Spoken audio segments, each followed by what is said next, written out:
정경화의 별들의 고향.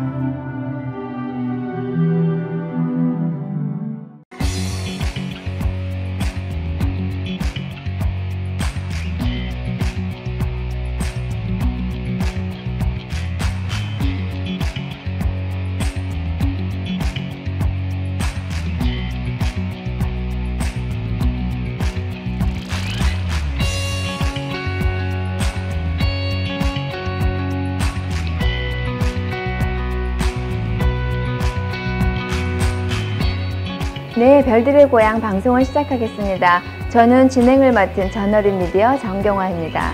네, 오늘도 사법개혁에 대한 주제를 가지고 이야기를 나눠보도록 하겠습니다. 현재 공익로펌의 변호사로 활동하시는 심평 변호사님을 다시 한번 모셨습니다. 변호사님 안녕하세요. 안녕하세요. 네, 이번이 세 번째인데 느낌이 어떠세요? 항상 새로운 주제를 우리가 택해서 하니까 네. 새로운 마음입니다. 아, 예, 감사합니다. 저는 이번 기회를 통해 저희가 더 많은 법 관련 지식을 습득했으면 좋겠습니다. 네. 오늘 주제는 공익 제보에 관한 주제에 대해서 얘기를 나눠볼 텐데요. 공익 제보자들을 지원하는 문제에 대해서 한번 얘기해 볼까 합니다. 예, 공익 제보자가 과거에는 내부 고발자라고 그랬죠. 그러던 것이 내부 고발자를 우리가 보호를 해야 되겠다, 뭐 그런 생각으로 해서 공익 제보자로 이름을 바꿨습니다만은. 그러나 사실은 공익 제보자가 여러 가지 우리 사회를 위해서 순기능을 수행하고 있음에도 불구하고 현실적으로 공익 제보자에 대한 보호랄까, 그런 것이 대단히 미흡하죠. 그렇죠. 그래서 정부나 정치권에서도 이 문제에 대해서 상당히 관심을 가지고 있는 것으로 알고 있는데. 지난 지금 대통령 선거에서 문재인 후보의 중앙선대위에 공익제보지원위원회를 넣었죠. 상당한 비중을 갖고 넣었는데 제가 위원장으로 활동을 조금 한 경험이 있습니다. 그러나 선거가 끝나고 나서는 다시 공익제보자에 대한 보호나 공익제보를 부추기는 사회적 분위기 같은 것이 아직 자리 잡고 있지 않아서 유감스럽습니다. 아, 네. 공익제보 선대위까지 꾸려졌다면은 거기에 대한 의지가 상당했었던 걸로 느껴지는데, 그럼 그 원인을 뭐라고 보세요? 이 공익제보위원회가 제대로 활동을 못했던 거. 무엇보다도 공익제보자, 내부 고발자, 이런 사람들에 대한 우리 사회의 부정적인 인식이 아주 뿌리 깊다고 봐야 되지 않겠습니까? 공익제보를 했는데 왜 우리 사람들은 그 사람들이 너만의 문제라고 그렇게 인식하게 될까요? 같은 어려움을 당하지 않을 수 있는 기폭제가 될 수 있을 텐데도 왜 남은 그렇게 냉정한 시각으로 바라만 볼까요? 우리 사회는 말이죠. 조직 우선의 문화, 이것이 이제 뿌리 깊죠.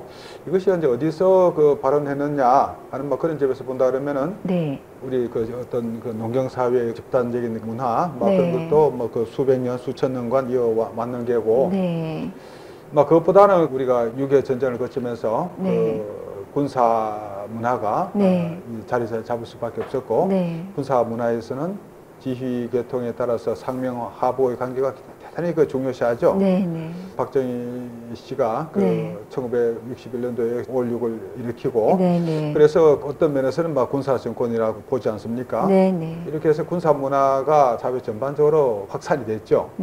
이런 가운데 조직에 대드는 사람, 조직의 치부를 까발리는 사람, 이런 사람에 대해서는 용납할 수 없다. 이런 전반적인 사회 분위기가 자리 잡았지 않나 생각되고요. 제가 이제 얼마 전에 여권의 유력한 대권 주자로 거론되는 분인데, 이분은 과거의 민주화운동을 통해서 군사 정권의 비판을 많이 받고 또 그것을 극복하기 위해서 많은 노력을 하신 분임에도 불구하고 그분이 하는 언론사와의 인터뷰 과정에서 하는 말씀 중에 하나가 누구도 자기가 먹던 우물물에 침을 뱉어서는 안 된다. 이런 말을 태연하게 하는 것을 보고 깜짝 놀랐죠. 조직 우선의 문화에서 이것이 그분도 자유롭지 못하구나. 이런 민주투사라고 할 수 있는 또 국가의 중요한 공직을 맡았고 또 앞으로 대권 주자로 언급되는 그분이 이런 말씀을 하실 정도니까 우리 사회 일반적으로 봐서 이런 내부 고발자에 대한 부정적인 인식은 그 뿌리를 가늠하기 힘든 것 같아요. 네, 그냥 그 넘어가는 정도가 아니고 네. 내부 고발한 사람에 대해서 네. 철저하게 응징한다. 네. 막 이런 것이 그 보편화되어 있죠. 네. 우선 조직에서 가해지는 그 응징이 있죠. 가장 그 쉽게 쓰는 수단이 명예훼손, 업무방해 그런 거로 해서 막 형사고발 바로 들어가죠. 그러면 그 경찰, 검찰 또 법원을 거치는데 이 내부 고발 행위에 대해서는 경찰이건 검사건 판사건 간에 네. 하나 이거 색안경을 끼고 바라봅니다. 우리 사회가 용납하기 힘든 사람이야. 그 사람이 한 그 행위가 어떻게 우리 그 사회의 발전을 위해서 기여하느냐 하는 점은 전혀 고려하지 않고 네, 네. 이 사람은 이 사회의 그 조직을 갉아먹는 네. 기생충에 불과하다. 막 이렇게 그 결론을 내리고 그 사람에 대해서 네. 부정적인 판단을 하고 이 사람이 그 제대로 살 수 없게끔 하는 네. 그런 가혹한 조치를 취하는 거죠. 네. 지난 정부 정말 어렵게 정부를 바꾸는 어려운 경우를 겪었는데 가장 대표적인 사건이 최순실 사건이 벌어졌을 때 그 공익제보자 문제가 아주 커다랗게 이슈에 올랐었잖아요. 그렇죠. 네, 거기에 대한 의견을 좀 부탁드립니다. 최순실 씨에 관해서 그 가장 먼저 입을 연 사람이 박관천 경정이었죠. 네네네. 박관천 경정이 그 십상시에 관한 청와대 감찰반의 그 보고서를 올렸는데 네네. 그것이 그 박근혜 전 대통령의 그 격분을 사고 네네. 그렇게 해서 막 그 쫓겨나고 네. 또 형사적인 처벌의 대상이 되고 엄청났죠. 이 박근혜 정부의 그 몰락의 원인을 그 유렸다고 볼 수 있는 것이 네. 그 고영태 씨가 네. 용기 있게 네. 박근혜 씨와 그 최순실 씨의 그 커넥션 대충을 그 짐작할 수 있는 사정들을 그 네. 고발했죠. 그렇게 해서 이 박근혜 정부가 그 어떤 그 몰락의 그 직접적인 원인을 두 분이 가장 그 큰 원인을 제공했다 볼 수 있는데 그런데 그 후에 네. 박근혜 정부가 끝나고 현 정부가 들었었습니다만은 그 두 사람에 대한 지금까지 그 결과를 보면은 좀 안타까운 점이 있죠. 그렇죠. 예. 박관천 경정은 그 나름대로 괜찮은 것 같습니다. 네.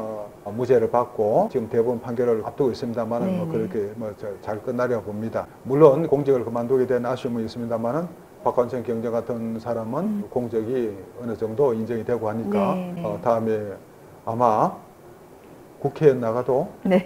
당선되지 않을까 싶기도 한데 또 그분이 상당한 결기가 있고 네. 또 말씀을 아주 잘해요.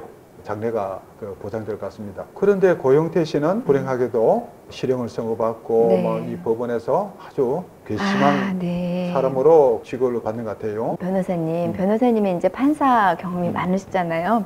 이런 경우를 놓고 봤을 때 고영태 같은 사람들이 내부 고발을 함으로써 사회적인 감적인 부분을 오픈을 시켰어요. 그러나 판결을 내리실 때는 과연 우리가 어떤 식으로 이 사람을 봐줘야만 할까요? 근데 그 판사마다 그 입장이 네. 다르겠죠. 네. 제가 그 판사를 하면서 네. 1990년대 초반에 제가 경주에서 그 형사단독을 했는데 네. 당시 그 경주 지원은 포항까지도 관할하는 상당히 큰 법원이었습니다. 네. 그때 그 포항이 그 경상북도 지역의 네. 그 시민운동, 노동운동의 본거지였죠. 네. 그래서 많은 그 사람들이 단속되어서 법정에 섰습니다. 그 중에는 전대협 의장 대행을 하던 연세대 나온 친구인데 기억나는 게 그런 사람도 있고 그런 사람들도 다 그 내부 고발자죠. 그렇죠. 네. 계속해서 민주화운동을 하면서 우리 체제의 개선을 꾀했던 사람들이죠. 네. 저는 이제 이런 사람들에 대해서 아주 관대한 처분을 했죠. 그 당시 그 단골 손님이 있었어요. 그 법정에. 네네. 제가 풀어주면 또 잡혀오고, 풀어주면 또 잡혀오고. 단골 손님 중에 지금도 저하고 좋은 관계를 유지하면서 네. 저를 만나면 꼭 그 판사님 그럽니다. 한 번 판사는 영원한 판사님. 그런 뜻이 그 뜻이라기보다도 네. 제가 그 당시 그 판사를 하면서 온갖 불이익을 감수하면서 네. 또 온갖 추잡한 또 인신공격을 받아야 했습니다. 제가 그 전대협 의장을 풀어줄 때만 해도 그런 거 있을 수가 없었죠. 이 풀어는 줘야 되었고 풀어줬을 때의 그 후폭풍이 겁은나고 네. 그렇게 해서 그 재판을 하면서 심지어 그 어머니를 정상에 관한 증인으로 채택을 제가 직권으로 불렀죠. 네. 어머니가 무슨 말씀 하시겠어요? 그 아들을 위해서 증언하는 것밖에 없죠. 그렇죠. 예. 그러나 이 피고인을 위해서 유리한 정상을 네. 남겨야 되니까. 네. 그렇게 해서 그 친구를 풀어주고 했죠. 역시 그런 후폭풍은 엄청났죠. 그렇게 해서 제가 당시에 그 아이가 없었어요. 네. 그래서 저보고 저놈은 고자라서 저런 판결을 한다. 뭐 검찰에서는 대놓고 그 인신공격을 하고 이렇게 했죠.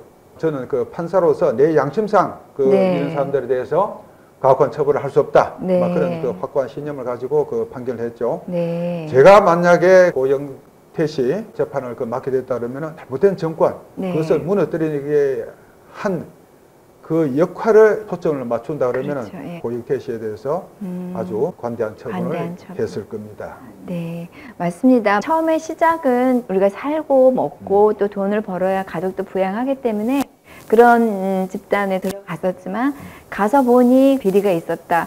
내부 고발을 한 후에도 그 사람의 죄가 물어져야 되는지는 정말 의문입니다. 판사님께서 그 당시 그렇게 많은 사람들을 좀 풀어주고 했을 때 그 검사들의 그 행위가 저는 약간 납득이 안 되는데요. 판사님께서 하시는 그 일에 대한 비판이라든지 그걸 해야 되는데 왜 개인적인 뭐 사생활로 판사님을 괴롭혔는지 그건 도무지 이해가 안 갑니다. 우리가 지난 시간에도 얘기했습니다만, 네. 그 법원 검찰의 이 조직 문화가 아주 네. 강고하죠. 자기들 그 시각에서 봤을 때 조금 어긋나는 일을 한다 그러면은 반드시 네. 보복을 합니다. 네. 법원에서도 막 그렇습니다만 특히 검찰에서는 더 하죠. 네. 그리고 우리가 그런 걸 좀 없애자. 네, 없앴으면 좋겠어요. 검찰에서 가졌던 시각이 꼭 올바른 것은 아니지 않느냐. 그럴 수 있죠. 그게 조금 어긋난 행위가 있었다고 해서 그것을 꼭 나쁘다고 볼 수는 없는 것이 아니냐. 네, 네. 그런 점에서 상당히 아쉬운데 검찰은 여전히 조직 문화가 강고한 거죠. 네. 최근에 서지현 검사나 그런 사람들이 나서서 이현정인가? 임원정 검사. 임원정 검사. 그러면 서지현 검사랑 임원정 검사 또 네. 이런 사람들이 용감하게 나서서 검찰 조직 내부의 피부를 드러냈는데 네. 그 사람들이 당했던 것도 말할 수 없습니다. 그렇겠군요. 예. 서검사에 대해서 온갖 요소를 뱉으면서 인격적으로 말살을 하려고 했죠. 그렇죠. 우리가 이런 예들을 그냥 넘겨서 안 됩니다. 그렇죠. 이런 것은 철저하게 발본색원해서 네. 그에 대한 책임을 물어야죠. 그렇죠. 예. 가장 그 사람을 무너뜨릴 수 있는 방법이 그 사람의 개인적인 허점이라든지 인격을 말살함으로 인해서 그렇죠. 아무 일도 할 수 없게 만드는 그런 방법을 선택을 하고 있고. 저희에 대해서도 그 당시뿐만 아니고 검찰에서 지속적으로 저에 대한 비난을 해왔습니다.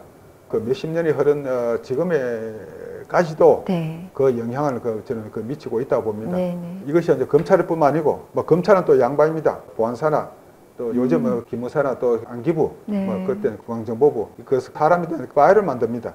이 파일은 변경을 할 수 없어요.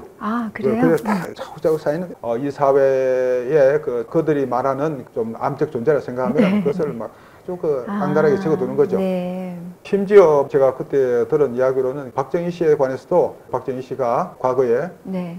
남당 요원 역할을 했죠. 네네. 그런 것까지 파일을 보관하고 있으면서 고선 대통령을 하니까 네. 일본 말로 네. 가라 파일을 올려놓는 거죠. 네네. 그러나 박정희 씨가 사망한 즉시 위에 가라 파일은 들어가고 진짜 파일은 올라왔다는 거죠.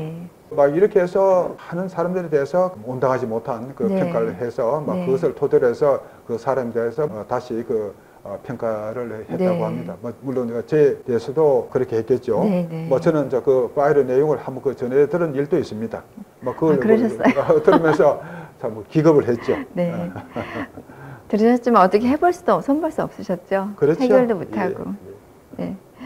그에도 공익제보에 관계된 이야기가 있는 걸로 알고 있는데요. 보니까 김혜호 씨 사건도 있고 인천관광공사 사건도 있고 그다음에 로스쿨 입학 청탁 사건도 있었다고 들었습니다. 공익제보에 관해서 네. 여러 가지 사건이 있습니다.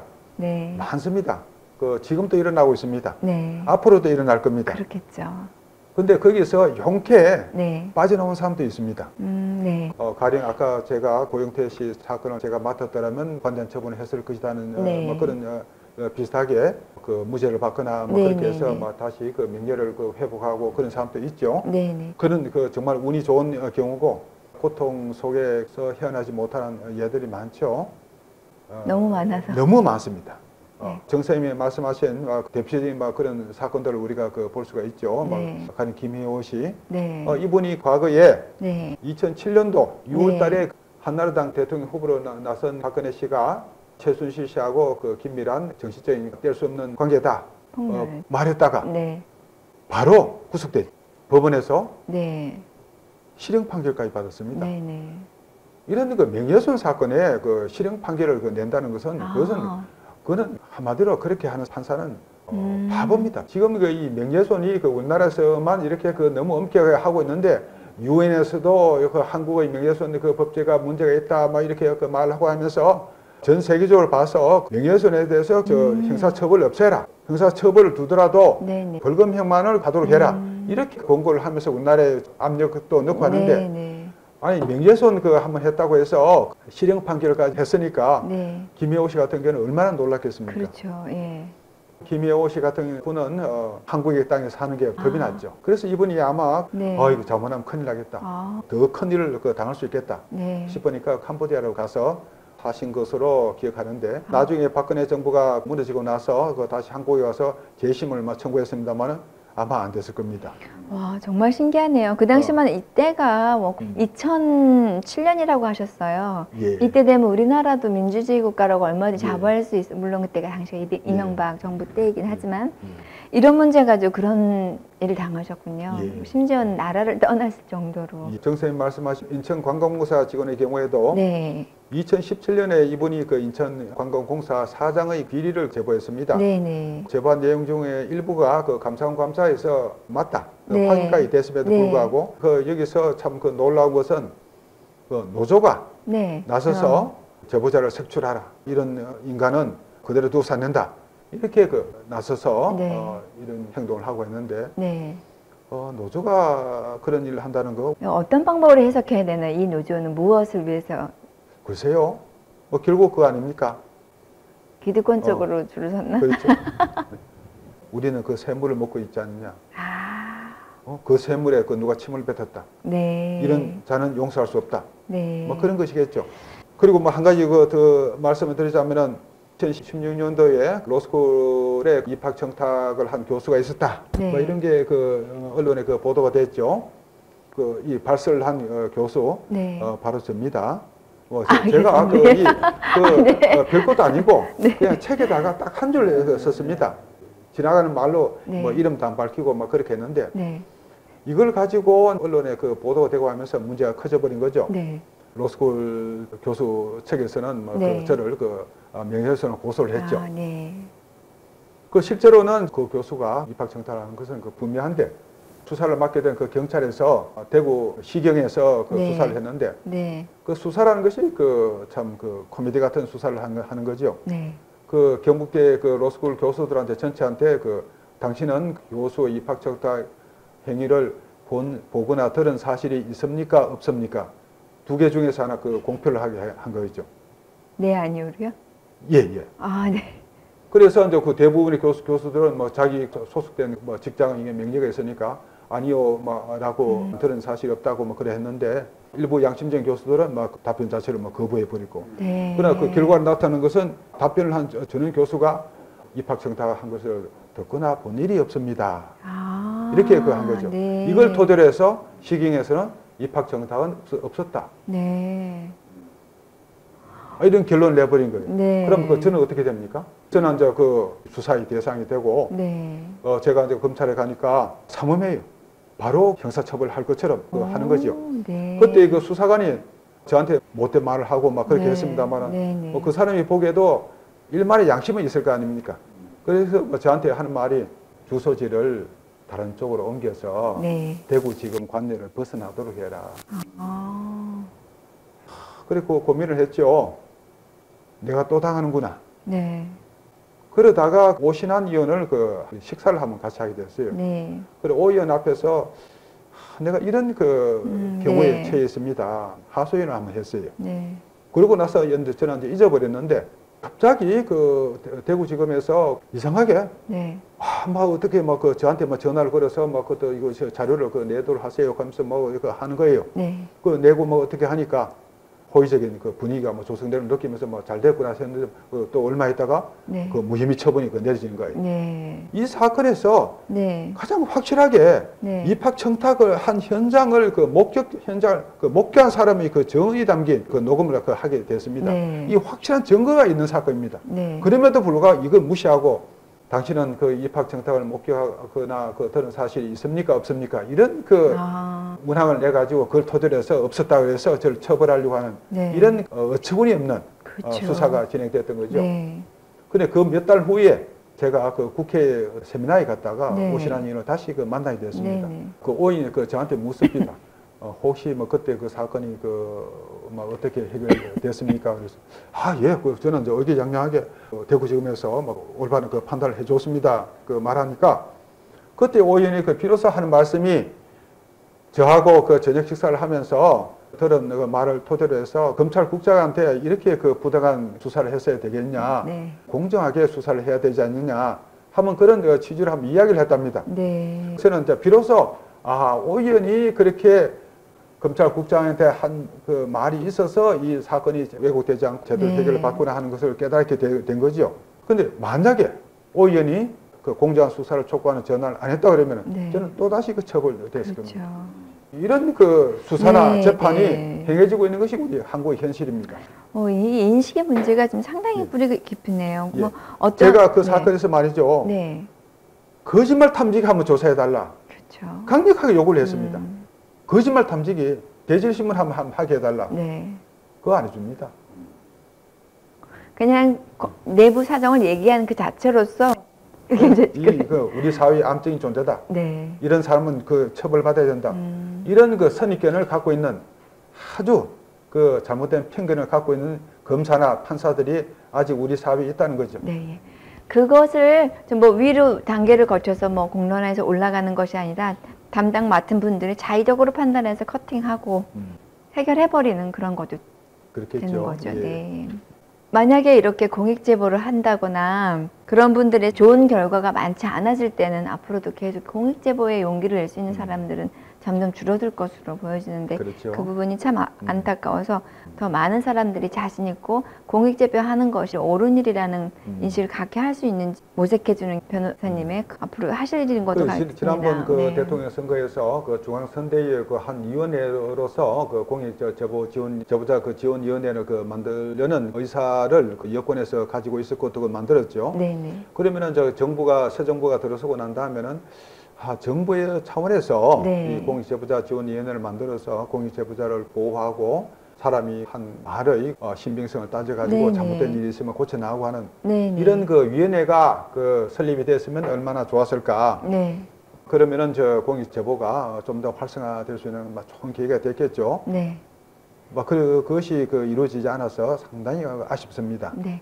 그 국민권익위원회 제62조에 보면은 내부고발죄를 보호하는 조치들이 있긴 있었나 봐요. 물론 예. 이것이 어떤 법적인 강력한 그 힘을 발휘한다거나 그러지는 못한 것 같은데요. 여전히 유명무실한 상태로 있기 때문에 공익제보한 분들도 그 보호를 못 받고 있는 걸로 알고 있어요. 예, 그 뭐 소수의 그 공익제보자가 그 법조문에 의해서 62조 이하의 뭐 여러 가지 네. 그 뭐 보호 조치들이 있죠. 네. 신분을 보장하고 또 그 불이익 조치에 대한 시정지 조치라든가 네. 뭐 여러 가지 있는데 네네. 보호를 받는 분이 있는 반면에 그 네. 대부분의 공익제보자들은 그 보호의 그 대상에서 그 제외될 것으로 그 알고 있습니다. 왜 그렇게 될까 하는 그 점에서 본다 그러면은 이 그 국민권익위원회나 국가인권위원회가 네네. 사실은 그 제 기능을 그 충분히 그 수행하고 있지 못하지 못하는 거죠. 않느냐 하는 네. 그런 점을 생각할 수 있겠죠.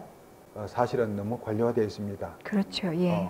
그래서 그 이런 그 힘없고 그 정말 백 없는 사람들 그런 사람들이 찾아와서 국민이 찾아와서 내가 이거 참 그 옳은 일을 하려고 했는데 이렇게 내가 불이익을 받았습니다. 그래서 네. 이제 그 목소리에 그 참 그 귀를 기울이면서 그 사람이 그 한 말이 네. 정당하고 그러면은 그 사람을 보호하고 칭찬을 그 베풀고 하는 그런 일을 하기에는 그 국민권익위원회나 국가인권위원회는 너무 관료화되고 네. 조직의 생리랄까 네. 그런 면에서 볼 때 기관의 생색을 내는 일에는 나서는데 네. 대부분의 그 사건은 어둠 속에 그대로 묻혀놔 버리는 거죠. 이 문제가 그러니까 검찰이나 법원에 계시는 판사분들 또는 공무원들 이 모든 분들이 내가 이 자리에 왜 존재하는지 그것만 정확히 안다면 공익제보자들에 대한 이 보호 조치조차 좀 쉽게 판단할 수 있을 것 같아요. 그 국민권익위원회 같은 곳에서 제 기능을 발휘해주면 그나마 다행이겠는데. 네. 그 기관은 이미 너무 비대화, 그렇죠. 관리화되어 있어서 아까 말씀드린 것처럼 공익제보자에 한해서 문제를 해소하려고 하는 공익제보자 지원위원회가 정부위원회로 발족되는 것이 시급하다고 봅니다. 네. 그러면 이제 자칫 공익제보자로서 어떤 제보를 한다는 것을 역이용해서 자기네 개인 사리사욕 내지는 자기의 억울함을 마치 공익제보인 것처럼 했던 사례가 또 최근에 있었지 않습니까? 그런 경우에는 또 어떻게 보시나요? 이걸 이제 구분을 해야 되는데 얼마 전에도 신재민 사무관 같은 경우 김태우 사건을 봐도 그거는 사실은 공익제보가 아니었음에도 불구하고 본인은 그렇게 얘기했다가 결국 본인이 또 좀 안 좋은 경우를 당했죠. 그런 경우도 없을 수는 없겠죠. 네. 헛된 공명심에서 기초해서 폭로 행위를 하는 수가 있겠죠. 네. 정선생님께서는 네. 김태호 사건, 또 신재민 전 사무관 사건을 언급하시는데, 네. 저는 약간은 좀 다릅니다. 네, 그러세요? 김태호 씨 경우에는 이걸 좀 더 사태의 추이를 지켜봐야 되겠다고 생각을 하고, 네. 우리가 그렇게 생각할 수 있겠지만은. 네. 신재민 전 사무관의 경우에는 그 사람이 한 말은 상당히 신빙성이 있는 것이 아니겠냐. 네. 일단은 전모를 알 수 없는 상황에서 감히 어설픈 말씀을 드리자면은 그렇게 볼 수 있지 않겠냐 하는 생각이 들고요. 이 세상의 모든 일에는 긍정적인 측면과 부정적인 측면이 있는 거죠. 그런데 우리가 부정적인 측면에만 보면서 긍정적인 측면을 간과해서는 안 되겠죠. 그렇죠. 공익제보 행위가 우리 사회를 맑게 하기 위해서 우리 사회의 부끄러운 면을 청소하기 위해서 반드시 필요한 행위죠. 그렇죠. 근데 이거를 우리가 보호하자고 하는 논의를 전개시키기 위해서 그런 부정적인 측면을 필요 이상으로 과대하게 평가하는 것은 지양할 필요가 있지 않겠나. 현재 우리 사회는 이 내부 고발 행위, 공익 제보 행위가 많이 요구가 되고 있거든요. 그런 면에서 내부 고발 행위가 가지는 긍정적인 기능, 여기에 우리가 좀 더 착안을 했으면 합니다. 네. 제가 지금 변호사님 얘기를 듣고 신재민 사무관의 건에 대해서 내부 고발 건에 대해서 다른 측면의 생각도 있으시다고 한 걸 보니까 제대로 된 기준, 이 사람의 제보한 내용이 심의하는 기관도 사실은 우리 공익제보자 이 위원회 같은 거를 설립해서 오픈되어야 될 것 같아요. 그죠? 네. 그 위원회가 만들어지면은 거기서 신속하게 심의를 해서 어떤 결론을 내리겠죠. 우리가 김태호 사건이나 신재민 사건 거기에 관해서 정보를 우리가 충분히 가질 수가 없는 불확실한 상태를 해소하기 위해서라도 이런 위원회 같은 곳에서 빨리 심사를 해서 가부안에 결론을 내주면은 국민들은 많이 안도를 하실 것이고 또 그것이 정말 진실에 기초한 것이라 그러면 잘못된 현상을 우리가 시정할 수 있는 기회를 가지게 되겠죠. 정말 중요한 얘기인 것 같습니다. 저희도 지금 오늘 공익제보에 대한 이야기를 나눴지만 물론 올바른 공익제보도 있을 것이고 때로는 남들로 하여금 오해를 받는 제보도 있을 것입니다. 그래서 제 생각에는 혹시나 이것이 현실적으로 이루어질지는 모르지만 공익제보를 하고 싶은데 도움이 필요하시다면 저희 쪽으로 연락 주십시오. 여기에 정말 전문가인 심평 변호사님이 계시기 때문에 우리나라 공익제보가 이 땅 위에 뿌리 내려서 좋은 꽃을 피우기까지는 갈 길은 멀었지만 함께 돕도록 하겠습니다. 변호사님 어떠세요? 제가 그렇지 않아도 이런 문제에 관해서 공익제보자의 보호 문제라든가 또는 나가서 사법 절차에서 부당한 처우를 받아서 많은 불이익을 입지 않을 수 없었던 사람들을 부조하기 위해서 돕기 위해서 제가 러펌을 발족시키려고 하는 거죠. 이것을 제 삶의 마지막 사회 봉사의 기로 삼아서 열심히 한번 해보겠습니다. 네, 감사합니다. 여러분 들으셨죠? 꼭 있으시면 저쪽으로 연락 주십시오. 감사합니다. 그리고 오늘 좋은 말씀 나눠주신 변호사님 감사드리고 또 다음 시간에는 더 좋은 내용 가지고 찾아뵙겠습니다. 그간 시청해 주셔서 감사합니다.